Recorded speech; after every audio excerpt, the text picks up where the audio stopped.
할렐루야. 네, 귀한 찬양 하나님 기뻐 받으신 줄로 믿습니다. 요즘 소위 그 조국 사태라고 하는 이슈가 온 나라를 뒤흔들고 있습니다. 아시다시피 법무부 장관 후보자에게 제기된 여러 가지 의혹들이 있는데, 그 중에서도 이제 국민의 큰 분노를 사게 된 것은 교수의 직위를 최대한 활용을 해서 자녀를 이제 명문대 또 의학대학원에 입학시켰다는 것입니다. 그러니까 스펙을 쌓게 해서 그 스펙을 쌓게 하는 방법을 통하여 대학에 입시하는, 대학에 들어가는, 또 대학원에 들어가는 그런 방법을 활용을 해서 그렇게 했다는 것이죠. 그러니까 그러한 스펙은 보통 평범한 보통 사람들은 그 정보도 얻기 어렵고 또 그러한 스펙을 쌓을 수 있는 그 기회도 주어지지 않은데, 이들은 대학 교수이기 때문에 그 학교에서 실시하는 어떠한 스펙 쌓기 프로그램을 또 하게 하고, 또 심지어는 이제 기소가 되었습니다. 그 부분이 기소가 되었습니다만은 가짜 증명서를 발부했다는 것이죠. 그래서 청문회 당일날 이제 기소가 되는 초유의 사태가 발생을 했습니다. 자기 자녀를 좋은 대학원에 진학시키기 위하여 그 어머니가 그 학교에 교수였는데 총장 명의로 이제 검찰에 갈 것 같으면 총장 명의를 도용을 해서 직인을 찍고 그 다음에 총장이 발행하지 아니하는 이제 상을 주었다는 것이죠. 이제 그래서 지금 큰 사회적 문제가 되어지고 있습니다. 국민들이 이 사태를 보면서 여러 가지 생각을 하고 있음을 여론조사를 통해서 나타나고 있습니다. 그 중에서 이제 오늘 설교와 관련해서 생각하게 되는 한 가지는 이제 가족에 관한 것입니다. 소위 돈이 있고 지위가 있고 권력 있는 부모를 둔 자녀는 그 부모의 특권을 대물림 받는 이 세상이 과연 공정한 것인가? 라고 하는 것입니다. 그래서 이 땅의 많은 대학생들은 이런 문제 때문에 분노하고 그리고 데모하고 있습니다. 자, 근데 어쩌면 이것은 당연한 것인지도 모릅니다. 여러분, 인간 사회에서 그러한 현상은, 즉 부모가 자녀에게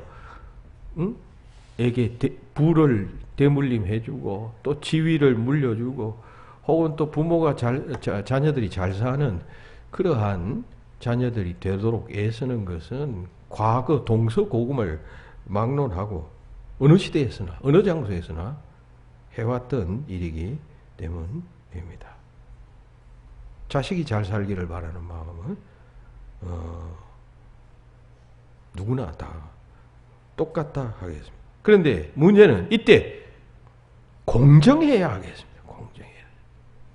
그 마음은 이해하겠는데 이로 인해서 다른 사람의 기회가 박탈되고 다른 사람은 그런 기회가 주어지지도 않고 그냥 자기 가족만을 위해서 그냥 부가 대물림되고 특권이 대물림되고 이렇게 된다면 결국 그 사회는 어느 시점에 가면 불만이 쌓이게 돼요. 그렇게 되면 무너지게 되는 것이죠. 공산주의 혁명이 그래서 일어나는 것 아니에요.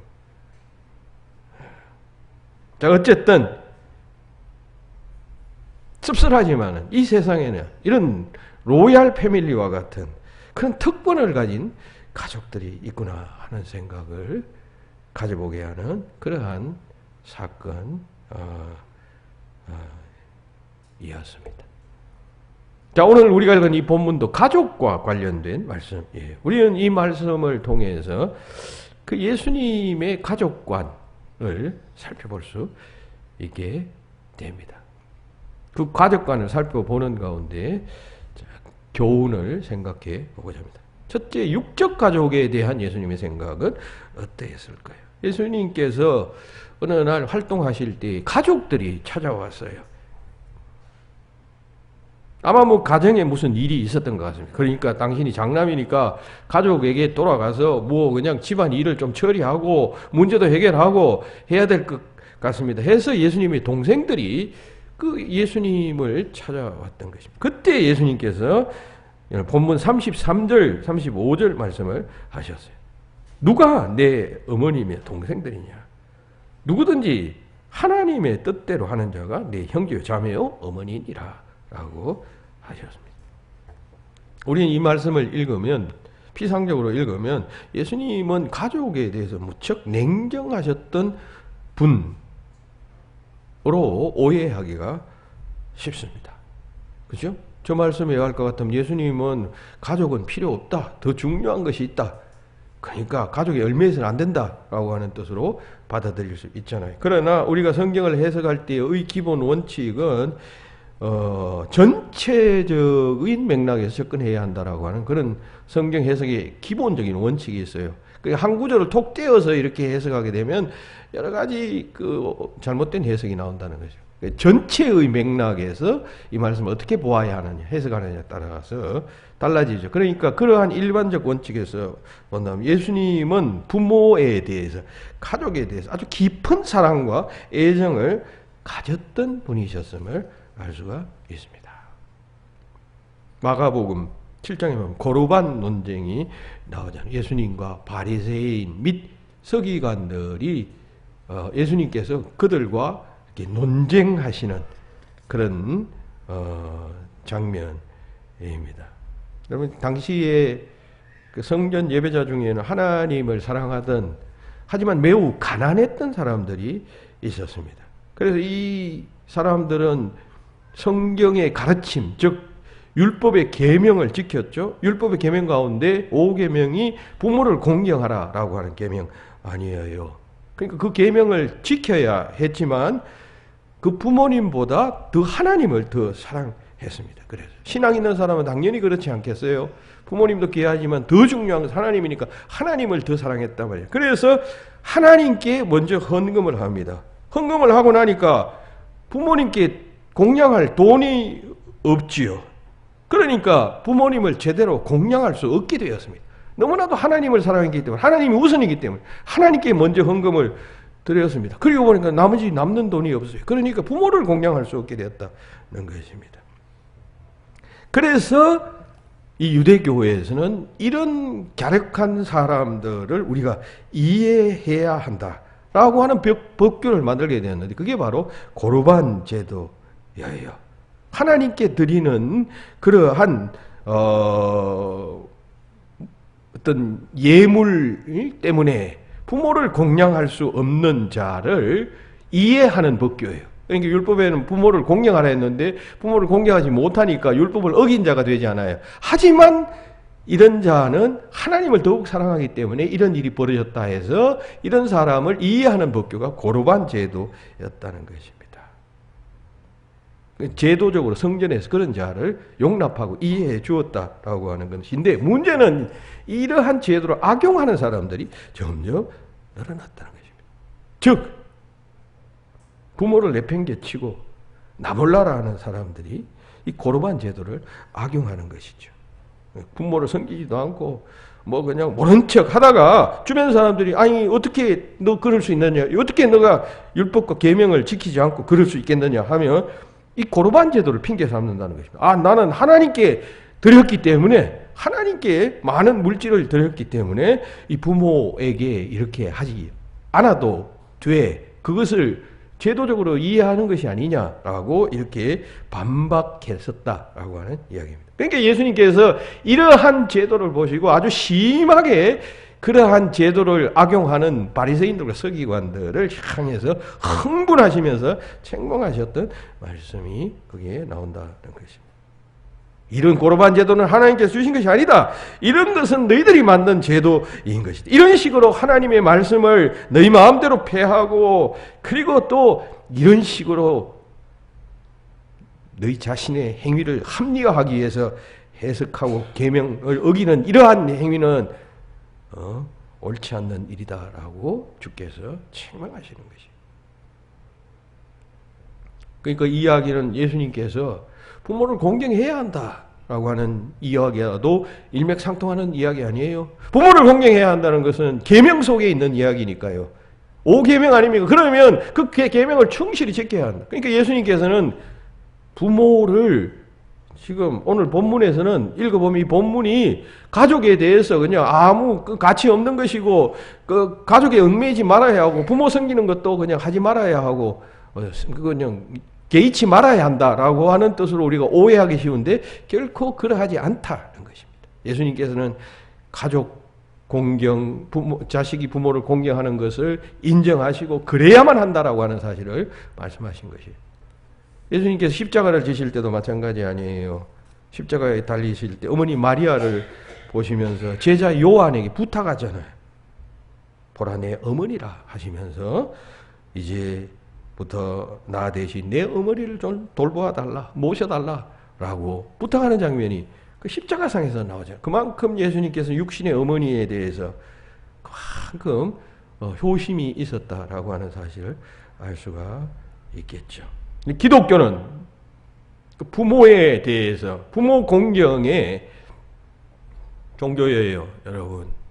유교가 부모 공경에 대한 것을 매우 강조하지만 기독교도 못지않게 강조하는 거예요. 생각해 보세요. 10가지 계명, 성경의 전체 요약이라고 할 수 있는 10가지 계명의 5번째 계명. 여러분, 첫 번째에서 4번째까지는 대신 계명이에요. 하나님에 대한 계명인데 대인 계명 5번째부터 10가지 가운데 제일 첫 번째 계명이 부모 공경하라는 것이니까 최고의 계명이라는 의미 아니겠어요? 어떤 의미에서는 첫째, 둘째 하면 어떤 의미에서는 그 중요도의 서열을 또 강조하는 것일 수도 있잖아요. 그 대인 계명 가운데 첫 번째. 그래서 어떤 사람은 이 계명을 대신 계명이다. 대신 계명 가운데 마지막 계명이다라고 말할 정도로 부모 공경을 강조한단 말이죠. 오늘날 대부분의 이단들은, 기독교 이단들은 가정을 등한시합니다. 그리고 가족 관계를 붕괴시킵니다. 가족 관계가 붕괴되어도 자기들이 주장하는 그 교리와 가르침을 따라오라고 그렇게 말합니다. 그래서 여러분 아시다시피 신천지에서는 많은 젊은이들이 거기에 현혹되어져서 그냥 가족을 떠나가잖아요. 가정이 파괴되잖아요. 이것은 반기독교적인 그리고 비복음적인 비성경적인 그러한 잘못된 가르침에 근거한 것이에요. 그러니까 여러분 자녀들 잘 살피세요. 이단에 빠져들어가지 않는 젊은이들이 한번 어떤 이데아에 어떤 그 사상에 한번 빠지면요 못 빠져나가요. 저희들이 경험을 봤어요. 대학 시절에 특히 중고등학교 시절에 어떤 사상에 빠져버리면 생각에 빠져버리면 이때는 성숙하지 않기 때문에 생각이 그냥 한쪽으로 외골수로 나가기 때문에 끝까지 그냥 진리와 비진리의 투쟁으로 나아가게 되면 청년들이 잘못 나가게 되면요. 이 나이가 들면 좀 이쪽 생각 저쪽 생각도 받아들이고 충돌하고 양보도 하지만 이 젊은 시절에는요. 그냥 한쪽으로 어떤 것이 자기가 옳다 싶으면 다른 사람 다른 쪽의 생각은 전혀 받아들이지 않습니다. 그러다가 깨지고 부서지고 충돌하고 하다가 결국 나이가 들고 그렇게 되어서 이제서야 이제 생각을 놓게 되는. 그러나 그때는 이미 늦었죠. 시간이 얼마나 많이 지나갑니까? 불행하게 되는 것이죠. 자녀 잘 살펴야 됩니다. 잘못된 사상에 빠져들어가게 되면 해가 나올 수가 없게 돼요. 친구도 잘못 사귀면요. 친구가 세상에 최고인 줄 압니다. 부모보다 더 귀한 존재인 줄 압니다. 그래 친구 따라 만나고 친구하고 이야기하고 뭐 그래 하다 보면요. 다행히 친구가 괜찮은 친구이면 괜찮지만 잘못된 친구고 나쁜 친구 같으면 헤어날 수가 없어요. 헤어나지 못해. 친구를 변호하면서 목숨까지도 내어놓습니다. 자녀 잘 살펴야 합니다. 특별히 자녀의 신앙 잘 살펴야 합니다. 강조하는 것은 예수님은 가족 해체주의자가 아니었어요. 가족의 중요성을 간과하신 분이 아니셨습니다. 언제나 가족의 중요성을 아셨고 효성스러운 아들이었습니다. 그리고 신앙을 핑계로 부모를 공경치 않는 자를 책망하셨어요. 그러한 육신적 가족의 의미를 간과하는 본문은 그러한 육신적 가족의 의미를 간과하는 말씀이 아니다라고 하는 그런 사실 우리가 먼저 기억해야 하고, 그리고 두 번째로 생각할 것은 이 말씀은 영적 가족에 관한 말씀이다. 예수님께서는 육적 가족도 중시하셨지만 이 말씀은 영적 가족에 관한 말씀이다 라고 하는 얘기입니다. 자, 그러면 영적 가족에 관한 말씀이다는 것은, 즉 예수님께서는 가족 관념을, 가족 개념을 아주 그냥 이렇게 협소한 의미의 가족 개념을 가지고 계신 것이 아니라 넓은 의미의 가족관을 가지고 계셨다는 사실을 우리가 이 말씀을 통해서 알 수가 있습니다. 여러분, 우리는 예수님을 구주로 영접하는 순간 하나님을 아버지라고 부르게 됩니다. 저도 하나님을 아버지라 부르고 여러분들도 다 하나님을 아버지라고 부르잖아요. 그러면 저와 여러분들 사이에 촌수는 어떻게 됩니까? 남자면 형제고 여자면 뭐예요? 다 자매입니다. 남녀가 아니면 오누이 관계가 되나요? 그렇게 되는 것이죠. 그러니까 하나님을 아버지로 부르는 자는 다 그 하나님 안에서 형제예요. 자매인 것입니다. 나이가 든 사람도 그리고 어린 사람도 다 하나님을 아버지라고 그러니까 다 형제예요. 자매인 것입니다. 그러니까 혈통, 무슨 국가 혹은 혈연, 인종 이거 다 초월해서 우리는 예수 믿는 사람들은 다 하나님의 가족, 로얄 패밀리. 그래서 로얄 패밀리라고 제가 호칭을 했어요. 예수 믿는 사람은 다 하나님의 가족들이다라고 하는 것입니다. 예수님은 그런 가족관을, 그 넓은 의미의 가족관을 가지셨던 것입니다. 그렇다면 우리들도 그런 가족관을 가질 수 있어야 한다는 것이죠. 교회 안에서도 이런저런 육체적 가족이 있는데 너무 육체적 가족의 그 개념에 휘말려 가지고 교회 안에서 가족끼리 싸움 묻고 가족끼리 무슨 갈등하고 이런 가정들이 많아요. 이거 정말 여러분 오늘 말씀에 비추어보면 정말 잘못 생각하는 것이죠. 가족이 나쁘다는 게 아니라 가족이 중요하지만 여러분 예수 믿는 사람들은 다 하나님 안에서 한 형제요 한 자매요 라고 그렇게 생각해야 하는 것 아닙니까? 그래서 어떤 교회는 가면 호칭을 무슨 집사님, 장로님, 권사님 이렇게 부르지 않고 다 형제 혹은 자매, 여자면 자매로 부르고 남자면 형제라고 부르라고 그럽니다. 그 넓은 의미의 가족 개념 안에 우리가 있다. 우리는 그런 가족들이다라고 하는 사실을 보다 강조하기 위해서인 것이죠. 다 하나님의 자녀들이에요.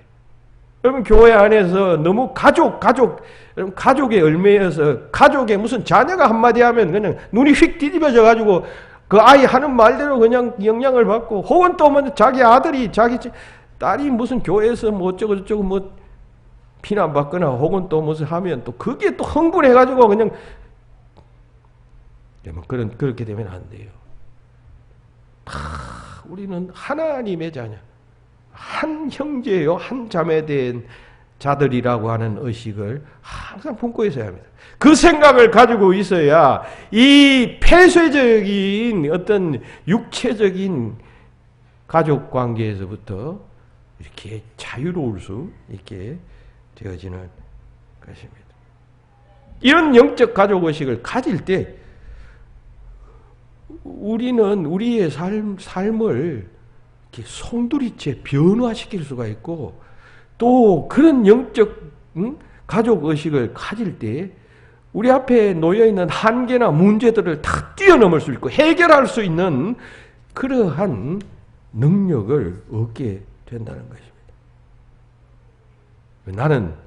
우리는, 우리 교회 모든 성도들은, 그리고 우리 교회 성도들뿐만 아니라 또 이웃에 있는 교회들은, 이 땅에 있는 모든 그리스도인은 다 로얄 패밀리, 하나님의 영적 가족이다라고 하는 그런 의식을 가져보십시오. 한 번도 그런 의식을 가져보지 않는 사람들은 또 그렇게 해보십시오. 예수 믿는 사람 만나면 가족이라는 개념으로 접근해 보세요. 그렇지 않고 적이라는 개념으로, 혹은 또 이질적인 어떤 문화를 가진 집단의 한 일원이라는 개념을 이렇게 보기 시작하면 안 된단 말이죠. 우리 다 하나님의 가족. 장차 우리가 천국 가면 아마 지상에 있는 이런 가족 개념은 다 붕괴될 것입니다. 그게 무슨 지상에 있던 가족 개념이 있겠어요? 거기서 무슨 가족들이 모여서 이 가족은 여기에 살고 천국, 이 가족은 저쪽 지역에 살고 어느 지역에 A 아파트, B 아파트 들어가고 뭐 이렇게 되지 않을 것 같습니다. 거기에는 가족 개념이 다 사라진, 그야말로 새로운 존재로서 새로운 세계, 새로운 질서 속에서 살아가게 될 것입니다. 자, 그러면 중요한 것은 이렇게 하나님의 가족이 되고 하나님의 자녀가 되었으면 그것으로 다 된 것이 아니고, 그 자녀된 자는 자녀다운 자녀가 되어야 한다라고 하는 점입니다. 우리가 하나님의 자녀가 되었으면 그건 어떤 의미에서는 고귀한 이름이 붙은 것 아닙니까? 하나님의 자녀니까. 그러면 그 자녀다운 자녀가 되어져야 한다는 것입니다. 그러면 어떻게 하면 온전한 하나님의 자녀다운 자녀가 될까요? 그것을 오늘 여러분들과 함께 이제 살펴보기를 원합니다. 첫째는요, 영적인 체험이 있어야 합니다. 그래야 진정한 의미에서의 로얄 패밀리가 되는 것이. 이것은 거듭남의 체험이죠. 예수님께서 사람이 거듭나지 아니하면 하나님 나라를 볼 수 없느니라라고 하셨어요. 여러분, 하나님 나라를 보지 못하면 하나님 나라의 백성이 아닌 것이죠. 하나님 나라의 백성이 아니면 여러분 하나님의 자녀가 아닌 것이죠. 그러니까 거듭나야 한단 말이죠. 거듭나야 한다는 것은 거듭남의 체험이 있어야 한다. 그런 영적인 체험이 있어야 한다는 것입니다. 유명한 종교개혁자 마틴 루터는 말합니다. 우리가 천국에 도착하면 입구에 간판이 있을 것인데 그곳에서는 틀림없이 이렇게 쓰여 있을 것이다. 오직 거듭난 자. 오직 거듭난 자만이 천국에 들어오게 된다는 그런 이야기입니다. 그렇잖아요. 영적으로 진정으로 거듭나야 한다. 여러분, 우리가 교회에 왔다 갔다 한다고 해서 그게 신자가 아니죠. 거듭나야 신자죠. 교회 1년, 2년, 5년, 10년 거듭나지 않고 그냥 주일날 매주일마다 왔다 갔다 여러분 할 수 있어요. 아니면 어떤 자는 평생 동안 거듭나지 않고도 왔다 갔다 할 수가 있어요. 그런 자는 진정한 로얄 패밀리가 되지 못한다는 말이에요. 거듭나야 한단 말이죠. 거듭나면 어떻게 되어야 되느냐 할 때 예수를 바르게 믿음으로 진심으로 마음속에 구주로 영접할 때, 영접하는 그 순간 우리는 거듭난 자가 되는 것입니다. 그죠? 겉으로 껍데기로 그냥 가만히 왔다 갔다 하고 딴 데 관심 가지고 이렇게 하면은 여러분 거듭남의 체험과 역사가 없죠. 한 시간을 와 앉아 있어도, 그리고 일주일을 교회에 다녀도 예수 그리스도가 나의 구세주이고 나는 정말 죄로 인하여 죽을 수밖에 없는 존재라는 사실을 깨닫고 주님 앞에 회개할 때 그 성령의 체험이 있게 되잖아요. 거듭남의 역사가 있게 되잖아요. 그렇게 거듭난 자가 진정 하나님의 자녀가 된다는 것입니다. 그런 거듭남의 역사가 우리 모든 그리스도인들에게 있겠지만, 여기 계신 모든 성도도 있겠지만 아직도 체험하지 못한 자는 그런 거듭남의 역사를 허락하여 주시옵소서라고 성령님께 간구하셔야 합니다.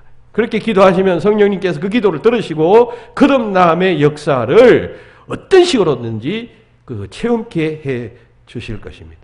그래서 여러분들이 진정한 로얄 패밀리가 되시기를 주의 이름으로 축원합니다. 여러분, 어린 시절에 지금은 이제 그러한 것들이 그 부덕한 일이 되어서 금지하고 있습니다. 옛날에는 들판에 야생 꽃들이 많이 피었어요. 그러면 집에 어머니나 혹은 또 뭐 누나들이 그 밖에 나갔다가 들에 핀 꽃을 이렇게 꺾어가지고 한 다발 가지고 와서 집에 이렇게 그 화병에다가 이렇게 꽂아주는 일이 있습니다. 그러면 그 화병에다 물을 주고 하면 며칠 동안은 그래도 그 꽃을 볼 수가 있습니다. 그런데 그게 오래 못 가잖아요. 한 3, 4일, 뭐 길면 한 일주일 지나면 다 시들어버려요. 뿌리가 없기 때문입니다. 꺾여진 꽃은 살아있는 것처럼 보이지만 그러나 실은 죽었어요. 그러니까 마르는 것이죠. 여러분, 사람도 마찬가지예요. 원래 이 인간들은 뿌리가 있는 존재에서, 다시 말해서 하나님께로부터 영적 생명력을 공급받을 수 있는 인간으로 창조되었는데 죄를 지음으로 말미암아 이게 그냥 뿌리가 그냥 잘려버린, 줄기가 꺾여버린 꽃과 같이 되어져 버린 것이에요. 그래서 인간은 여러분 죽은 것이에요. 인간의 영혼은 살아있지만 육체적으로는 멀쩡하고 그냥 건강한 것 같지만 영적으로는 죽은 존재가 되어져 버렸어요. 그런데 예수 그리스도를 통해서 하나님께서 이 연결을 시켜주셨단 말이죠. 누구든지 예수 그리스도를 믿으면 그 새 생명을 얻게 됩니다. 공급받게 됩니다. 그것을 우리는 거듭남이라 하잖아요. 그러니까 그렇게 되어져야 한단 말이죠. 그 거듭남의 체험이 있어져야 합니다. 그렇지 않고 그냥 왔다 갔다 하고 다른 이유 때문에, 다른 목적 때문에 왔다 갔다 하고 뭐 이렇게 되어서는 안 돼요. 신앙의 거듭남이 있을 때 그 로얄 패밀리로서의 어떤 자격의 최초의 자격을 갖추게 되는 것이기 때문입니다. 사도 요한은 말하죠. 영접하는 자, 곧 그 이름을 믿는 자들에게 하나님의 자녀가 되는 권세를 주셨다라고 요한복음 1장 12절에서 말씀합니다. 영접하는 자, 믿는 자, 거듭난 자가 하나님의 자녀가 된다는 것 아니겠습니까? 하나님의 자녀가 되면 놀라운 특권과 은혜가 있어요. 여러분, 세상에서도 잘 나가는 가족의 부모를 두면 우리가 요즘 경험하는 이런 것과 같이 이런 특권적 삶을 살아가는데, 여러분, 우리가 영적인 가족이다, 하나님의 로얄 패밀리가 되면 여러분 놀라운 영적 특권을 부여받고 영적 이익을 우리가 얻는 것입니다. 그러므로 우리가 영적 경험, 영적 체험이 있어야 하겠습니다. 그것이 제일 첫 번째 조건. 두 번째는 영적 이해가 필요합니다. 이 로얄 패밀리가 되기 위해서는 영적 이해가 필요합니다. 그러니까 우리가 예수 그리스도를 영접한 그 순간부터 우리가 거듭나지요. 그러면 그때부터 우리는 점점 영적인 직관력이 생기게 됩니다. 영적 이해가 생기게 됩니다. 그죠?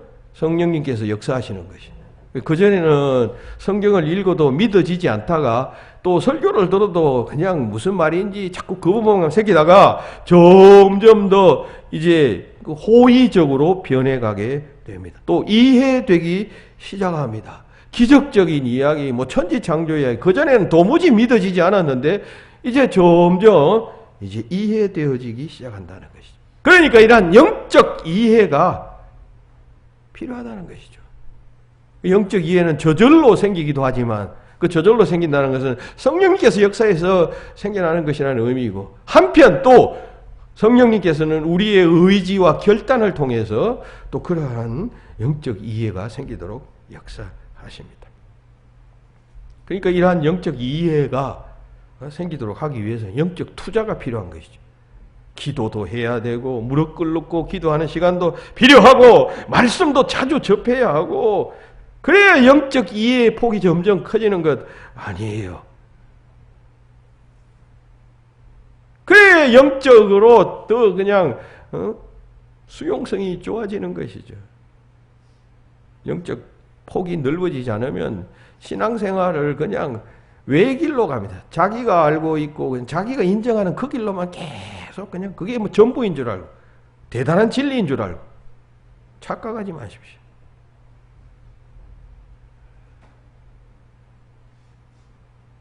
영적 이해가 반드시 필요합니다.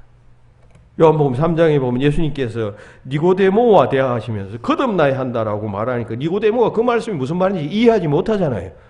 어떻게 사람이 엄마 뱃속에 들어가서 다시 태어난다는 말입니까? 그렇게 말했습니다. 예수님의 말씀이 무슨 말인지 영적으로 이야기하시는 예수님의 말씀이 그냥 무슨 말인지 이해하지 못했다는 것이죠. 또 그 요한복음 4장에 보면 예수님께서 수가성 사마리아 여인을 만났을 때 내가 네게 영원히 목마르지 않는 물을 주겠다라고 하니까 이 여인이 그런 물을 내게도 줘서 그럼 내가 여기 이곳까지 와가지고 물 깃는 수고를 하지 않아도 되지 않습니까? 하면서 말합니다. 그것도 역시 예수님의 그 말씀이 무슨 말인지 이해하지 못한 것이에요. 예수님께서 요한복음 6장에서 오병이어의 기적을 행하신 후에 생명의 떡 이야기하니까 사람들은 아니 나를 먹는 자는 영생하리라 그 떡을 이야기하시면서 예수님께서 그렇게 이야기하시니까 사람들은 아니 사람의 살을 먹다니요 그게 무슨 말입니까? 이해하지 못했더라라고 하는 말씀이 거기에 나와요.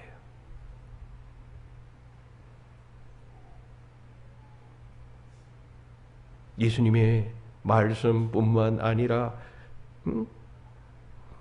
창세기에서부터 요한계시록에까지의 말씀이 잘 이해되어지는 자, 잘 이해하는 자, 그것은 우리의 의지 플러스 성령님의 역사심이 서로 그냥 합쳐졌을 때 일어나는 현상이겠습니다.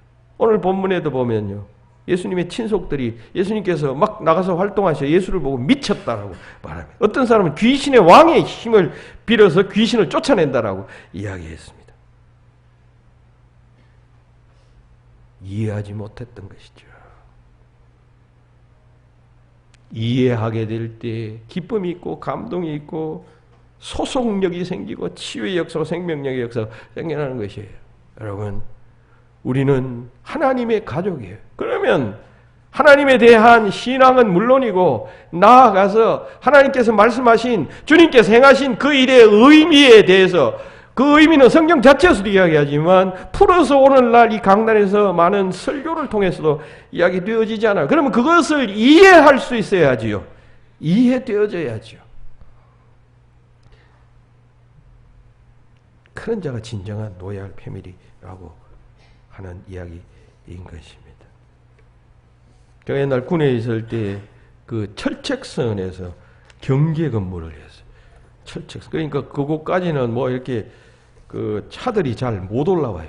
가끔씩 이렇게 부식차들이 올라와가지고 이제 먹을 것을 이제 주곤 하는데 그 외에는 뭐 밑으로 내려갈 수도 없고 또 뭐 북으로 올라갈 수도 없고 그냥 그 골짜기에서 한 7, 8개월을 이렇게 근무했었는데 상부에서 지시가 오기를 뭐 먹을 것이 풍족하지 않으니까 또 부식차들이 자주 왔다 갔다 하지 못하니까 콩나물을 내부만의 온도가 따뜻하니까 콩나물을 키워서 그렇게 먹으라. 콩나물 키우는 것은 쉬워요. 왜냐하면 그 물만 부으면 돼요. 그 틀에다가 판에다가 콩을 놓고 거기다 물만 부으면 거기 이제 뿌리가 줄줄 생기잖아요. 계속 물을 부으면 계속 그 콩들이 자라나서 이제 나중에 뽑아서 먹으라는 것이죠. 그래서 한번 키우는 것을 제가 보았습니다. 근데 처음에 여러분 콩을 그 소위 그 뭐라 그러면 모판에다가 이렇게 놓아야 하잖아요. 모판에 놓아야 되는데 좋은 콩을 놓아야 합니다. 왜냐하면 그게 뭐 썩은 콩이나 혹은 또 반 잘려 있는 콩이나 이런 콩들은 이 콩나무 줄기를 내지 못하니까요. 그래서 콩을 자반위에 놓고 이렇게 구르잖아요. 그죠? 이렇게 해서 이렇게 하면 둥근 콩, 건강한 콩은 이렇게 하면 이쪽으로 쏠려요. 이쪽으로 쏠려. 그런데 모가 난 콩, 혹은 또 뭐 잘라진 콩, 벌레 모인 콩은 굴러가지가 않죠. 그 자리에 머물러 있죠. 그렇게 해서 이렇게 골라냅니다. 이쪽으로 한번 흔들면 건강한 콩은 이쪽으로 다 쏠립니다. 그럼 이쪽에 쏠리지 않는 콩들을 하나씩 둘씩 집어내는. 그리고 또 이쪽으로 또 하면 또 이쪽에 있던 것이 싹 이렇게 갑니다. 그리고 나머지 모난 콩들 혹은 썩은 콩들은 또 그 자리에 그대로 남아있어요. 그래서 그걸 또 골라내요. 그렇게 몇 차례 해서 썩은 콩, 나쁜 콩들을 다 골라내는 것이에요. 그리고 구르는 콩, 그 모판을 들고 움직이는 대로 따라가는 콩은 여러분 건강한 콩이 되어서 나중에 줄기를 맺습니다. 그런데 따라가지 않고 그 자리에 지식대로 머물러 있는 콩들은 다 솎아내야 합니다. 왜냐하면 그런 콩은 줄기를 내지 못하기 때문이에요. 여러분, 예수님으로 인하여 거듭난 자들도 이래야 합니다. 무슨 말이냐 하면요, 그 주인이 콩을 기르는 사람이 이쪽으로 이렇게 올리면 이쪽으로 모이라고 하는 이야기 아닙니까? 그러면 그쪽으로 가야 해요. 그런데 지자리에 남아가지고 고집 피우고 그냥 지식대로 생각하고 지멋대로 그냥 움직이지 않고 있는 콩들은 곤란해야 되는 것이에요. 그런 콩은 왜냐하면 줄기를 못 내니까. 그 예수님께서 이렇게 하셨다, 성령이 이렇게 말했다 하면 그걸 이해해야 돼요. 그대로 예수님의 생각처럼 따라가야 하고, 이렇게 하면 또 이렇게 움직여야 하는 것이에요. 그렇지 않고 그냥 지식대로 한다는 것은 여러분 이해하지 못한다는 것이죠. 그건 곤란해야 하는 것이죠. 곤란해서 버려야 하는 것이죠. 왜냐하면 그거는 여러분 양분만 빼앗는 것 아니에요. 뿌리를 내지도 못하면서 양분만 빼앗는 것 아니에요. 그리고 곤란해서 버리잖아요. 그것처럼 우리는 하나님의 자녀된 자들, 하나님의 백성되고 로얄 패밀리가 된 사람들은 예수님을 이해하고 예수님의 말씀과 십자가와 그리고 행동과 의도를 긍정하고 이해하는 쪽으로 가야지, 자꾸 반대하는 쪽으로, 내 생각과 다르다는 쪽으로 가게 되면 결국 그는 로얄 패밀리가 아니고 그 안에서 자기 가족을 만드는 사람이라고 할 수가 있습니다. 예수님의 기적을 이해하고 예수님의 십자가를 이해하고 예수께서 말씀하신 하나님 나라를 이해하고 부활과 다시 오심에 대해서 이해하고 긍정하고 함께하는 자가 진정한 로얄 패밀리다, 그런 말입니다. 여러분들이 영적 가족이 되려면 그렇게 되어져야 합니다. 교회에서 하나님, 교회는 그리스도의 몸 아닙니까? 그러면 교회의 한 지체가 되어서 함께 가고 그리스도께서 이 일을 원하신다 하면 나도 그 일에 동참하고 함께 가고 함께 이해하는 쪽으로 가야 하는 것입니다. 여기에서 그냥 불일치가 일어나고 불이해가 일어나고 거기에 문제가 생기면 여러분 큰 가족관계 파산이 오게 된다는 사실을 항상 기억해야 합니다. 영적 이해가 이만큼 중요한 것이에요. 사랑하는 성도 여러분, 우리는 로얄 패밀리예요. 로얄 패밀리. 그러므로 로얄 패밀리가 되기 위해서는 이러한 영적 체험과 영적 이해가 있어야 합니다. 그리하므로 우리는 이 로얄 패밀리가 주는 영적 특권이 있어요. 그 특권을 우리가 잘 깨닫고 누리고, 그래서 우리가 일생 동안 가치 있고 힘 있고 능력 있는 삶을 살아가야 합니다. 여러분, 우리가 세상에서 어떤 무슨 참 좋은 가문, 무슨 이런 유명한 가문의 사람이 되면 그 자녀들이 누리는 특권들이 있잖아요. 부귀 영화와 같은 그런 특권들이 있지만 우리 하나님의 백성들, 하나님의 패밀리들은 그런 물적 어떤 특권이 아니라 영적인 특권, 이 땅 위에 살아가면서 우리에게 능력을 주고 힘이 되고 은혜가 되는 영적인 특권과 장차 저 나라에서 영원히 영광을 얻게 될 특권이 주어지는 것이, 그거 소중하게 생각하고 나도 확실한 로얄 패밀리가 되려고 결단하는 여러분들이 다 되시기를 주의 이름으로 축원합니다. 기도하십시다.